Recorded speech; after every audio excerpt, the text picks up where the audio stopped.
તો જય માતાજી મિત્રો, વાગી ગયા છે એટલે કેટલા વાગ્યા છે? હા, 4:45 થઈ ગયા છે. અને બહાર જોયું તો વાદળ હતું ખતરનાક. પછી સાપ આખરી ખાઈને ઉપડી ગયો કારખાના બાજુ.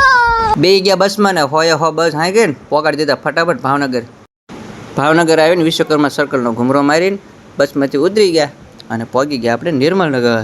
ઓફિસ આવ્યા ને તો હીરા હતા મોટા રાવણ જેવા. પછી તો શું કર્યું, ક્યાં જવું, કાપત પડે જ તે. પછી તો જાડા હીરાની બગડા સટી બોલાવીને બાંગા તાંગા કાપી નાખ્યા ને લાગી ગઈ ભૂખ. આજ તો હતો પંજાબીનો પ્રોગ્રામ, પંજાબી તડાકા. આજ મિહિરભાઈએ પ્રોગ્રામ આપ્યો હતો પંજાબીનો અને રોટલીને એવું લાયા હતા. ટિફિન કાંઈ લાયા નહોતા એટલે તો મજા આવી ગઈ. ટિફિન લઈને ઉપડી ગયા આપણે ઘર બાજુ. સટરને ધક્કો મારીને ફીટ બેન્ડ કરીને ઉભા રોડે નીકળી ગયા છીએ અને આવી ગયા નિર્મલનગર.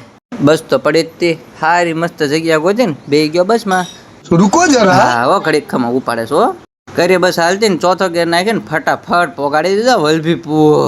આવી ગયો વાડી આંટો મારો ઘડીક. મેં કીધું ટ્રેક્ટર શીખેલો. પછી તો હું ગાયું ને તો સુઈ ગયું. જાશો ક્યાં લાઈક કરતો હતા.